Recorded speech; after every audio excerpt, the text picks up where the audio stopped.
聞いてください。今日は野菜作りの技術論をできるだけ詳しく話したいと思います。今言ったのは虫は敵じゃないという話、そして菌も敵じゃない、モグラも敵じゃなくなります。実はモグラは腐敗がなくなると穴を深く掘るようになります。どんどん深くなってきます。浅いといろんな問題が起きますよね。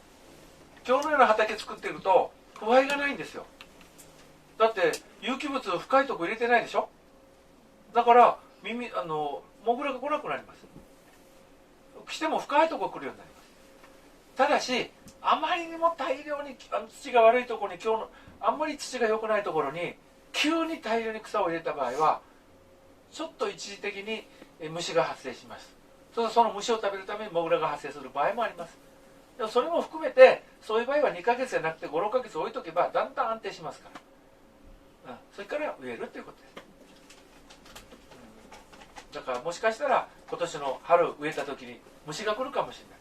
その時はまだ土が十分安定してないんだな、まだ過渡期なんだなって思ってください。でその次秋野菜を植えたら虫来なくなるから、もともとの土がいいとうまくスッといくんだけど、もっともっとあんまりも微生物が少ないところに急に草だけ有機物だけドバッと入れると微生物が食べるんじゃなくて虫がやってくるんですよ。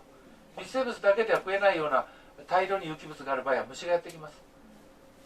虫がやってくるとどうしても腐敗に要するに腐敗しやすい場所ということでもあるし、なんて言えばいいのかな、モグラもどんどん来て根っこを切ってしまうし、いろんな過渡的な害が生じますので、それはもうちょっと時間がかかるというふうに考えています。でとにかくモグラも敵じゃないという話です。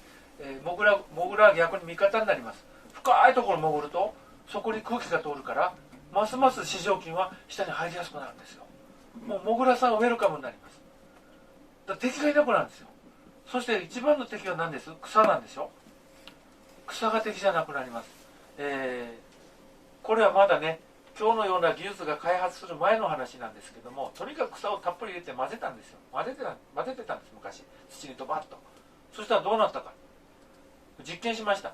こんな面積にこんなに大量の草を入れて混ぜたんです。3ヶ月して種まきましたら、3ヶ月したらどうなったか、こっちは総塩類だけ、こっち何もない方が単塩類だけ生えてきます。単塩類が難しい草なんですよ。取りにくいし根っこごと取れてしまうし、この総塩類が生えてくるとね、ほとんど大した害にはなりません。だからうちの畑は通路にだけとんがった草が生えますけど、畝の上には丸い草しか生えなくなってきますね。これもすごいでしょ。こっちひよこ草だらけです。こっちこれスズメの片びらだらけ。種まいたんじゃないんですよ。入れたのはスズメの片びらを中心とした雑草をこっちに入れたんですよ。そしたら菌が増えちゃって、菌が増えるとスズメの片びらは生えなくなってひよこ草が生えるんです。逆に何も入れてないところは土がボロだから、土がボロだとスズメの土が昔の土ね、まだ菌の少ない土の場合は昔の草が生えるんですよ。運動場にも生えるような草がどっからともなく帰ってきて生えてくる。草の種を入れたから生えるんじゃないんですよ。草の種を入れても生えないとこは生えないし、入れなくても生えるとこは生えるんです。コロナ禍オミクロンがどうのこうのじゃないんです。もうかかる人はどっちにしろ何かがどうせかかりますから。かからない人は結局種入れたってかからないの。もうちょっと詳しく言うとね、これ種入れると生えますよ。実際オミクロンが入ったらもしかしたらこうやってねウイルスが増殖しますよ。ほら生えてるじゃないですか、種がとんがった草が。でも結局症状ひどくならずに他の草が生えてくるんです。必要じゃないところに生えないんです。いくら種を入れてもね。そういうことですね。だからそれぞれの生き物にはそれぞれの役割があって、自分の役割のあるところで生きてると、そんだけのことです。モグラはただ単にミミズが欲しかっただけ。そうすると腐った場所を探してるだけなんです。だから微妙に腐ったところが上の方になくなると下の方に潜るようになってしまうということですね。だから本当にね、この自然界というのはもう全てがうまくできてる世界なんですね。でこれ全部実験しました。これね、こっち草を入れた畑、これ草を入れてない畑。草を入れただけでこんなに丸々太ったんですよ。ところがね、同じことをこっちでやったらどうなったか。ごめんなさい、ちは肥料を入れたんだった。ごめんなさい、肥料を入れなかったら太らないから、こっちは化学肥料を入れて、こっちは草だけ入れた。で草だけ入れた方が元気だった。ところが同じ実験を別の場所でやりました。こっち化学肥料を入れて、こっちは草だけ。化学肥料の方が結構でかいでしょ。これが結局今までの土ですよ。貯金があったから化学肥料で育つんですよ。ところがだんだん貯金がなくなってしまって、本当に有機物が減ってきた土になってくると、もう化学肥料では育たないんですよ。だから今いよいよもう化学肥料じゃなくて、逆にこういうね、有機物を入れると逆に育つような畑が今増えてきてます。特に農家の畑はずっとこうもう使い続けて、昔の貯金なくなっちゃって、有機物なくなっちゃってるんだよ。微生物も有機物も。だからこそ草を入れると特にいいのが育つということです。で入れる草は今日は結構ボロボロになってましたね。できるだけ硬い草がいい。こういうセイタカアダシソとかこういうススギが一番いいです。で最近ね、あちこちで河川で草を買って、その草をまだ燃やしてるところもあるし、あとは焼却炉に持ってくるところもあるんですけど、一部の国土交通省がね、もうちゃんと建設会社に委託して、建設会社が河川の草を取って、でこうやってロールに固めて、そしてご自由にお持ち帰りくださいって書いてあるんです。だんだん増えてます。だからもし草を買ってるところがあったら、もらえませんかって聞いてみてください。そういう声が増えてくると必ずそういうふうになるんですよ。だって燃やすのに金かかるし、みんなに迷惑かかるし、焼却炉に持っていったらまたそこで金取られるし、そして草をどう処理したかってちゃんと土に返せば有効活用したんですよって、リサイクルしましたということで環境省に報告することになるんでね、行政としてもそっちの方がいいんです。ただそういう人がいなかっただけ。今までは除草剤かけるのが一生懸命だったから。でこの除草剤が発がん物質を作ってたわけでしょ。私たちの血液の中みんな除草剤が入ってるんですよ、もうすでに。だって除草剤をかけた大豆、除草剤をかけた小麦をみんな食べてきてるから。輸入小麦粉みんな除草剤入ってますから。皆さんの食べてる安い鶏肉、豚肉、全部除草剤入ってますから。大豆食ってるから。で皆さんの血液にも入ってるの。それで腸内細菌が減っちゃってるの今。そうやってじわじわと私たちの生命力弱っちゃってるの。草殺したおかげで。でも草殺さないと邪魔になるもん。生活できないもん。田舎ではもう本当に今も人がいなくて除草剤かけるしかないの。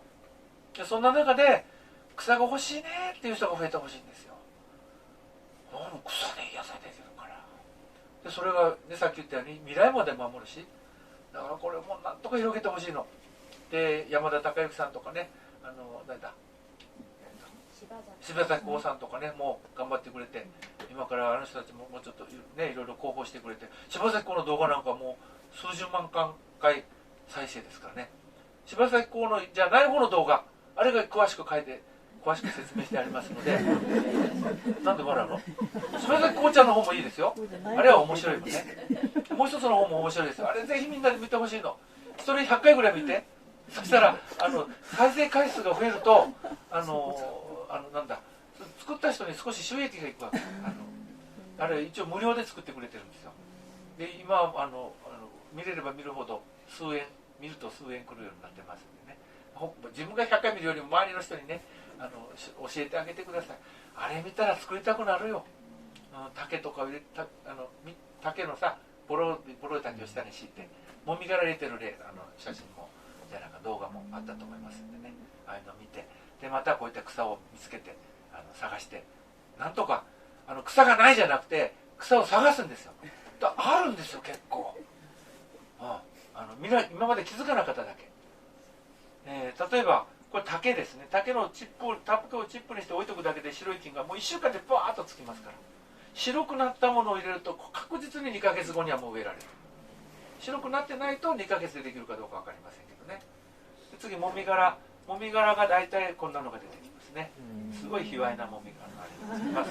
その話はやめときますが、もみ殻がね塊になって出て取ると塊になります。それが中に糸が張ってもみ殻同士がバラバラになってない状態、そういう状態のもみ殻があったら、その下のもみ殻は硬くないけど硬くないのものを全部集めて入れてください。 OK。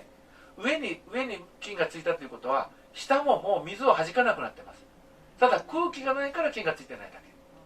水弾かなくなったもみ殻だったらもうそれでいいんです。菌糸が表面に入っていたら、あとは深いところまで全部畑の上に乗せて、そして土をかけたら、そしたらボワーッと白いのがつきますか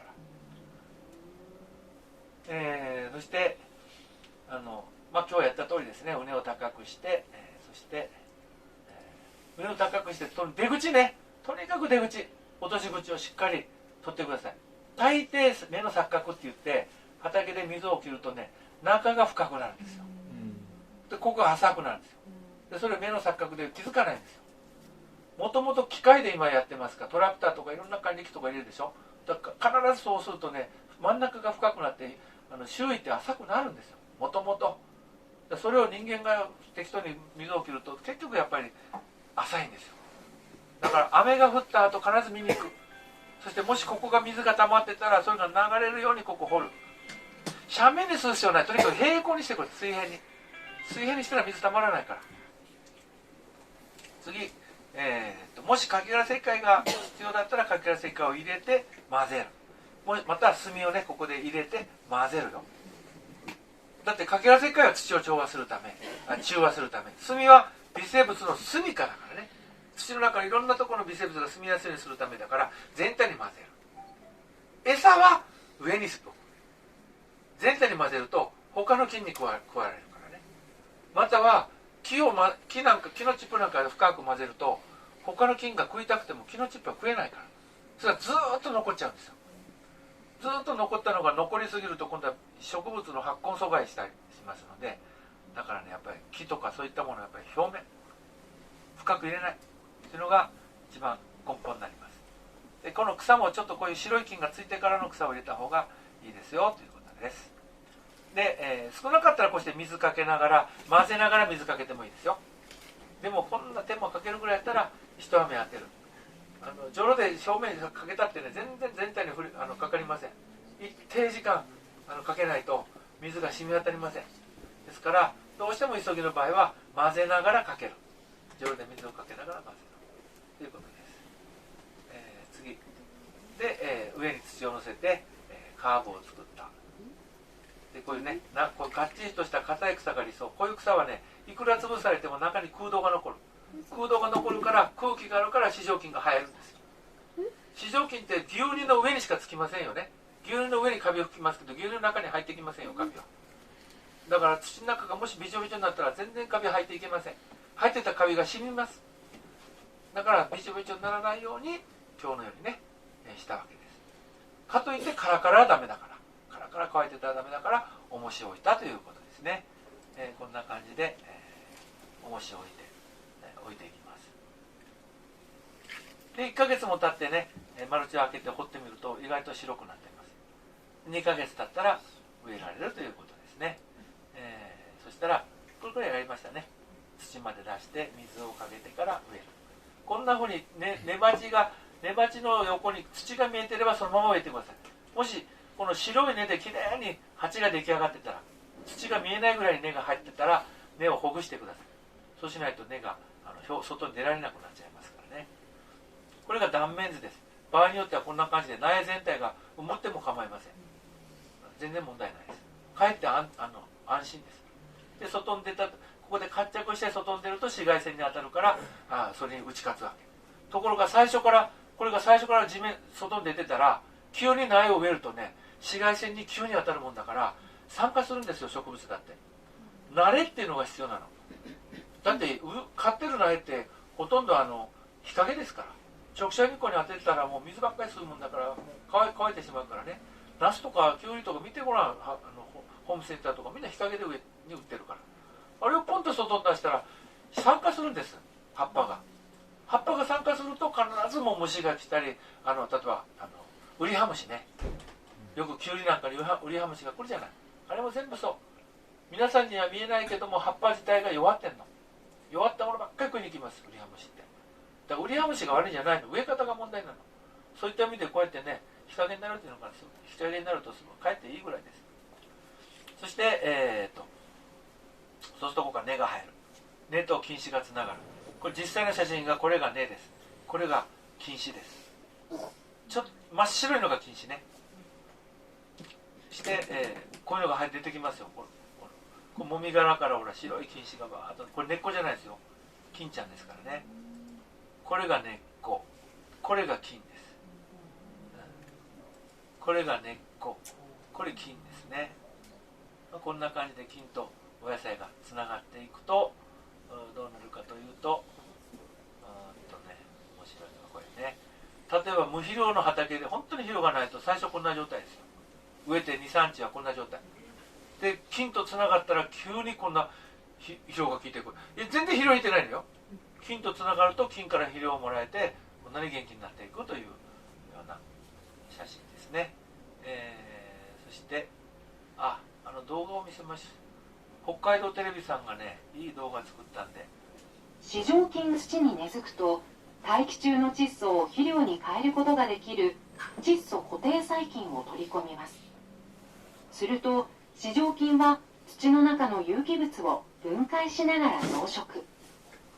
通気性の良い柔らかい土に生まれ変わり、糸状菌が野菜の根につながることで野菜にも肥料が行き渡ります。 OK？ これが野菜、そして糸状菌、そして窒素固定細菌。窒素固定細菌は糸状菌からエネルギーもらってこの窒素を固定してアミノ酸に変えて野菜にこう与えると、そういう仕組みですね。分かった？もう一回やる？もう一回だけね、何分ぐらい。糸状菌が土に根付くと大気中の窒素を肥料に変えることができる窒素固定細菌を取り込みます。すると糸状菌は土の中の有機物を分解しながら増殖。通気性の良い柔らかい土に生まれ変わり、糸状菌が野菜の根につながることで野菜にも肥料が行き渡ります。という状態にするために糸状菌が生えるようにここに根を作ったのね。ここ高く根を作るんですよ。そしてここもみ殻やね。もみ殻でも草でもいいんですけど、この上に土を乗せてマルチをしたわけです。でもだんだんこうやって根が生えてしまったらもうマルチも土もいらないっていう話ね。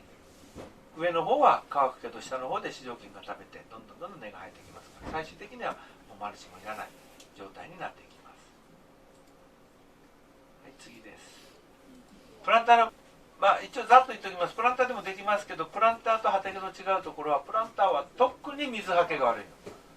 畑に比べて一旦プランターを水浸しにするとそう簡単には水抜けませんよね。だから必ずそこにちゃんと、ね、網がある、黒い網があるけども、黒い網の上に軽石なりもみ殻を乗せる。ただ直接乗せると混ざっちゃいますんで、もうこうやって貯蔵ネットかなんかの中に軽石を乗せて、もみ殻でもいいですけどね、こうやって必ず排水をさらに良くしていく。で土を入れて、それで濡らした草、しっかり濡らした草をぎゅうぎゅうに入れていきます。ぎゅうぎゅうに入れて、マルチして、でこれで 2,3 ヶ月待つということですね。そしたらもう勝手に糸状菌が増えてきます。でこれ開けた時にはもうね、これね5ヶ月ぐらい置いてたかな。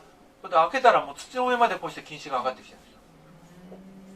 そして土場掘ろうとしたらね、こんな感じでね、結構粘ってって強い糸もありますね。結構強そうな糸、でも切れますけどね。これでも禁止ですよ、ね。間もなくキノコも生えてきましたけどね。でそこをこの草が出てきます。このボロボロになってますね。この草を避けるわけですね。避けてここに苗を植えて、で水をかけるということです。同じことですね。でこんな感じでもう無肥料だけできれいでしょ。キャベツもこんなのができますしね。ぜひ試しにやってみてください。ところで今1月です。1月で暮らし込んだところで菌はあんま動きません。今寒いからね。でも3月ぐらいから動き出しますので、今のうちにぼちぼち作っていって、そうすると菌は3月頃から本格的に動き出して、そしたら3月4月5月の頭か連休明け、また5月の末ぐらいだったら十分安心して植えられます。ただ5月の末に植えるものとするとナスかきゅうりやな。でピーマンでも植えてるんですよ。ピーマンもトマトも植えていいけど、もう売ってないですよね、苗が。大体4月のうちに、もう5月の連休過ぎでもう売ってないですので、まあ連休過ぎに植える。またトマトをね、連休過ぎに買って、でポットのまま置いておくんですよ。トマトだけは老化しても全然問題ないですから。それから5月の末に植えてもいいですけどね。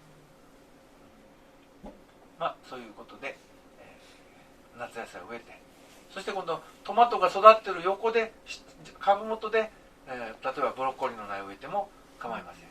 だってどうせ肥料入れないわけでしょ。だからそのままずっとこう連続して植えることができます。で竹なんかはこんな感じで割ってボロボロにして、でこうして竹を下に敷いて、で、その上にこういう、で柔らかい草を上の方に乗せていく。もみ殻を一緒にこうやってね入れ込んでも構いません。同じことですね。もう何回やっても一緒。こうやって横叩いてマルチをして、でね、特にね、よければ、今日1000やった、忘れとった、金ちゃんありがとうって言ってほしかったのね。これは本当に効果があるんですよ。特にね、子供の方が効果がありますね。やっぱり素直だから。効果がないのが大体学のある男ね。理屈で考えようとするんですよ。でやりながらバカバカしいとこ思っときなんですよ。私なんか全然効果なかったの。最近ちょっと俺が学があるって言ってるわけじゃないんだけど、一応ほら研究をしてきた人間としては、人間の意思で植物に違いがあったら論文書けないじゃんって話になるわけよ。この研究者の意思が反映してしまったらそんな話ないだろうって思うんですけどね。でも現実はそういうことがやっぱ起きるんですね。だから少なくとも菌によって私たちは生かされてるのは間違いないのでね、ごめんねって言ってほしいです。だってこんだけ消毒殺菌繰り返してね、それでも金ちゃん頑張ってくれてて、私たちを助けてくれてます。本当はもう人間なんかいらんって思ってもいいぐらいですよ、消毒ばっかりしてね。本当ごめんねってぐらいは言ってほしいな。ごめんね、それでもこうやって生かしてくれてありがとうって言ってほしいです。そうするとやっぱりね、ちょっと活性化が違うんですよ。まあ当たり前って言ったら当たり前やね。人間だってそうですけど、人間脳だけで考えてるわけじゃないですからね。例えば胃を移植して急にビールが欲しくなったりしてね、なぜかしたら移植した胃を持ってる人がビールが好きだった。胃を移植した途端ビールが酒全然飲めない人が酒飲みたいって言ったりとかね。心臓移植した人が心臓移植で助かって急にね、その社長がね、なんか困ってる人がいるとすぐボランティアしだしてね、最終的にボランティア活動しだして、なんでやろうって、あんなねお金のことばっかり考えた社長が手術してね、意識が変わったってやろうかって言ったんだけど、何のことはない。心臓移植した人がボランティア活動ばっかりしちゃった人だった本当の話。実際は私たちはツボに実は感情っていうのがあって、それがこうネットワークで私たちは生きてる。特にその腸内細菌が多いここに本質的な感情があるのね。基底下流細胞っていうのがあって、ここが実は感情を持ってるんです。だから日本人昔からそれ分かってたからね、腹を探るとか腹が立つ、ね、腹を探る、そういう中で腹に実は本質的な感情がある。首切ったら心臓止まるけど消化システムだけは止まらないですからね。ここが私たちの本体、これが二次的なの。ここに感情があるということを考えたときに、腸内細菌に感情があるんですよ。だからということは畑の菌に感情がないわけないからね。そらまた一生懸命頑張ってんだからさ、たまには声かけてあげたいね。ごめんありがとうねってやっぱり声かけた方がいいと思いますよ。私はいつも朝からね、神様ありがとうしたとね、金ちゃんありがとうって言ってお腹に手を当ててね、一応ちゃんとやっています。で、大規模にやるときはこんな感じで管理機でバーッと土をかけて、そして、マルチをバッと引いていくというやつでいいわけですね。今日は、こういうね、カビのもうほとんど禁止の入ったこういう木も入れましてね。これも説明しようかな。これなんかね、本当にね、土がベトベトの土ですよ。土というよりもいわゆる摩擦土なんだけど、半分石になってる土なの。ほら山を切り崩すと地層があって、それが堆積岩になる前のもう岩になりつつあるやつ。わかる？あのままあと50年もいったら岩になるよねっていうぐらいにこう堆積した地層が出てくるじゃん。あれを全部摩擦としてこういう建設現場に使うんですよ。そういう土なんですよ。そこでさっきの草作ったの、ここで、奥の方で。ここね。でこれがね、もうこれが3ヶ月後やったかな。硬い、ちょっと硬くなりつつあるこの土をひびが入ってたから、ひび割ってみたらちゃんと菌糸が入ってるんですよ。ほいでこれが5ヶ月経ったらもうかなり土になってるんですよ。でなぜかってこの子なんですよ。この子に金を見せてね、金ちゃんありがとうってあんたが言えばね、もっと金元気になるから、そしたら早くいい土ができてお野菜が育つようになるから、金ちゃんに頑張ってねって言うんだよって言ってたのよ。そしたらたまに来るとね、来たらすぐ「あ、金ちゃん先生、金ここにいるよ」って言うんですよ。意識してるんですよ、この子。常に。本当に。それで、だからじゃないかな、こんな5ヶ月でこんなにうまくいくと思わなかったもん。それで野菜を植えたもののね、これがたまたまその年ね、雨が1ヶ月続いたんですよ。でマルチを剥いで植えた方は虫来たんですよ。マルチ剥がさなかった方は虫来なかったんですよ。たまたま大根植えてますけど、ブロッコリー虫来てないでしょ。こっちブロッコリー来てる、ちょっと見えないんですけどね、だから野菜の種類じゃないんですよ。要するに完璧じゃないの、まだ5、6ヶ月で土ができたように見えて、まだ完璧じゃないの。その段階でマルチ剥いで雨がずっと降ると結局菌が死ぬんですよ。菌が死んだらもう野菜とつながってないから、野菜弱ると虫が来る。これはよくあります。うちの畑も今日見えなかったんですけど、うまくいきだした畑があってね、ところが今年大雨が結構長く続いたんですよ。水が溜まったんです、そこに。そしたら急に弱ったね。でピーマンに反転細菌病が出ましたしね。だからもうちょっとちゃんと水ほっとけばよかったねっていうのが反省ですけども、とにかく掘れるんだったらしっかり掘るということをやった方がいいと思います。そういうことで大体お話は終わりました。ここで一応質疑応答したいと思います。どうぞ。はい、どうぞ。いい質問やね。ありがとうございます。連作障害が何で起こるか、大きく分けて2つですね。1つは病原菌が残っちゃって、ナスならナスを食べる病原菌がそこに残っちゃってるから、もう一回ナスを植えると食べちゃうっていう話ね。でもう一つはそれぞれの野菜にとって必要なミネラルがバランスが違うんですけど、同じ野菜を植え続けると特定のミネラルがやっぱり吸うからバランスが崩れてきてダメになってしまう。例えば朝鮮人参とかさ、ああいう特定なミネラルをいっぱい吸うやつっていうのは何十年かに1回じゃないと作れないっていうのがあるんですよね。で今度のこのやり方は自然物結構ちゃんと入れてますので、意外とミネラルが供給できるんですよ。しかも土が深いから今までの畑と違ってちょっとミネラルは吸ったからすぐミネラルバランスが崩れるということがあんまり考えにくい。それでもやっぱり朝鮮人参とかそういう特殊なものを作る場合はやっぱり連作はしない方がいいと思いますね。そう栄養の偏りがあるから。通常のお野菜はそんなにね特別に栄養何かのミネラルばっかり吸うということはありえませんので、若干の偏りはあるかもしれないですけど、それは大量に日頃の自然物を入れてるから。化学肥料なんてもうミネラルがないんですよ、もともと。そして今堆肥入れても堆肥の中にミネラルがあんま入ってないの。やっぱりミネラルっていうのは自然の中でちゃんと生きてる生き物。売ってる堆肥って結局肥料で振った草を食べた牛のうんこなんですよ。だから結局ミネラル自然物じゃないんです、結局堆肥と言いながら。やっぱり自然物は蚊帳とかススキとか自分の力でちゃんと今元気に生きてるもの、それってミネラル作れるんです。だからそういうものをちゃんと入れてるからあんまりミネラルバランスが崩れることがない。だから一つのだから連作障害の原因はそれで一応クリア。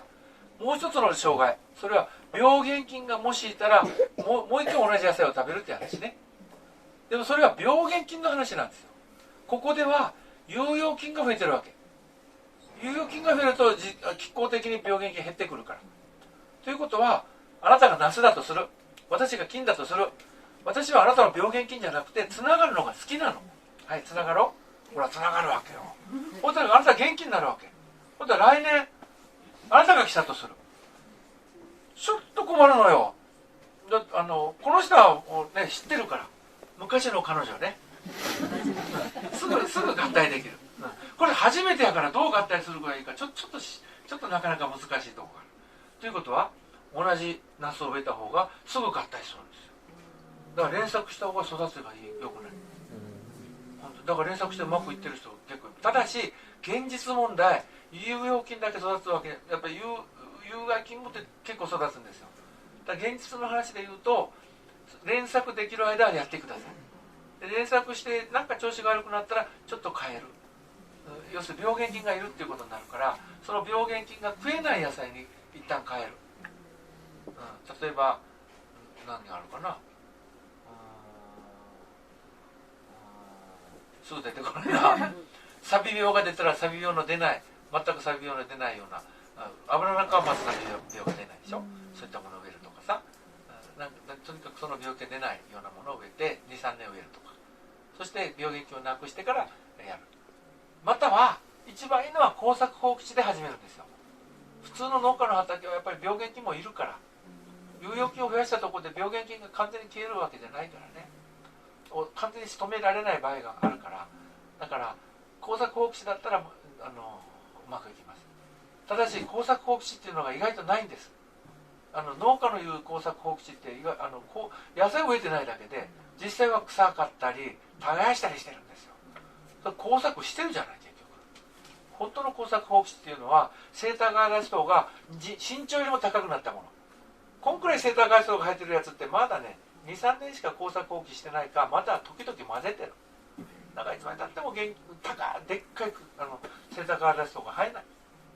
こんな茅が生えたり、こんなセーターガラストが生えるようだったら本当に人間が手を加えてない。5、6年。それは本当の耕作放棄地。もう木がちょっと生え出すようなところね。そういうところはもう最高、もう病原菌もほとんどいないから、そこから始めるといいと思いますね。はい、他に。はい、どうぞ。苗を育苗する場合に育苗バイオを金ちゃん先生と植えるんですけど、普通の育苗バイオです。自分たちで堆肥入れたり、通常の有機農法でいいです。でそれを苗を定植した瞬間、そのポットの中には肥料あるけど根を出してみても肥料がないわけですよ。そこで糸状菌とつながって生きていくということになります。だからあんまり年取った苗は難しいかもしれないね。人間もそうだけど最初から土管生活だと土管の中で幸せに育つんですよ。でまた急に今日から土管生活って言ったら生きれないんですよ。やっぱり若い頃の方がいいですね。種とか若い苗の方がいいと思います。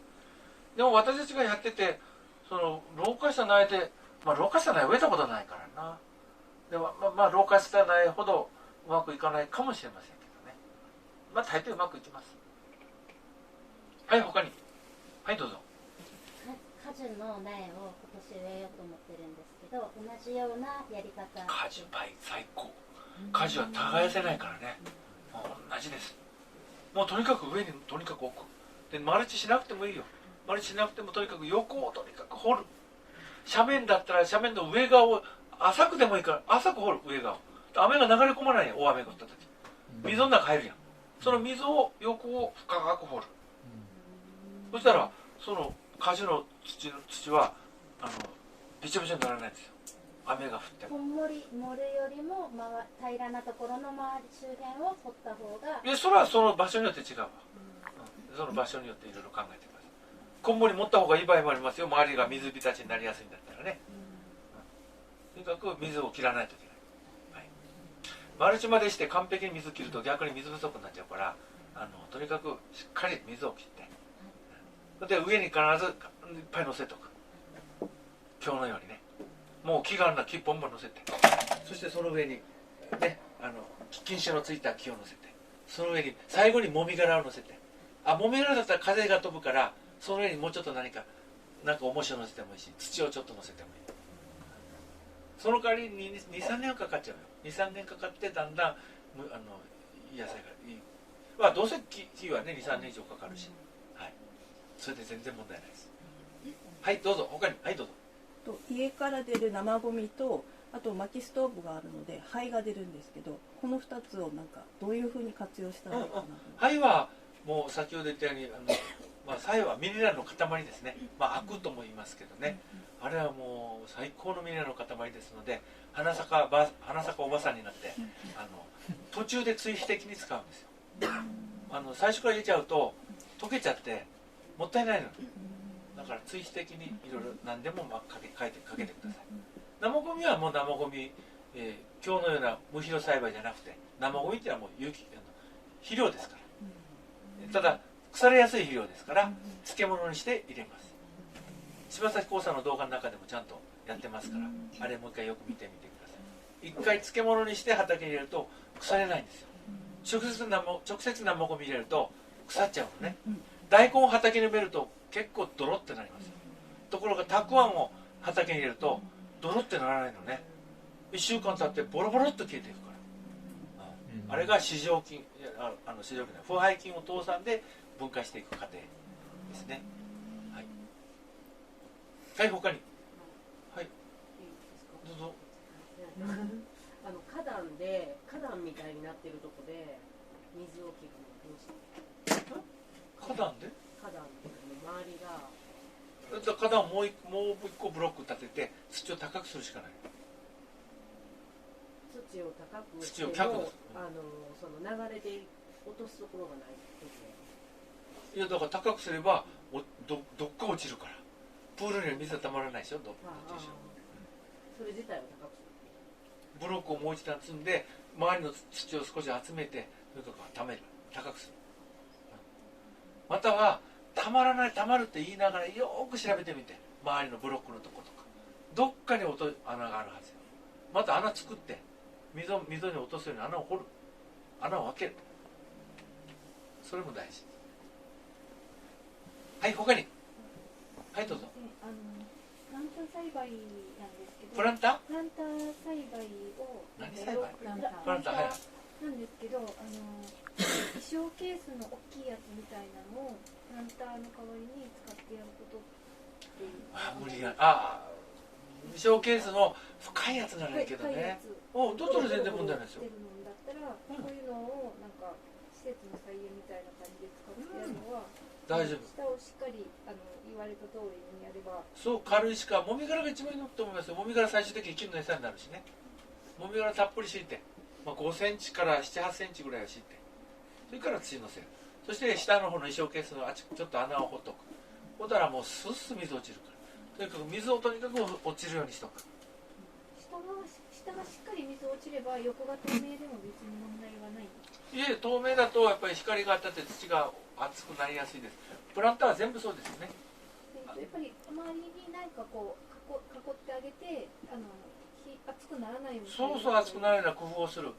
例えばできるだけ直射日光じゃない、例えば下がセメントだったらね、なんかちょっと下に木を挟んでセメントに直接当たらなくするとか、あとはこのサランラップをちょっと当てて光を反射するようにすると、とにかくね、プランターってね、夏場温度が上がりすぎることがあるの。直射日光に直接当たってね、そうならないような工夫をしてされたらいいと思います。ありがとうございます。はい、普段のプランターのワークショップの時は売ってるホームセンターで売ってるプランターにドライバーとか鉄の棒を熱して穴を増やしてます。はい。じゃないと大体1個か2個しか開いてないんで、下がもう水浸しで田んぼになっちゃうんで、必ず穴を増やしてます。片っぽし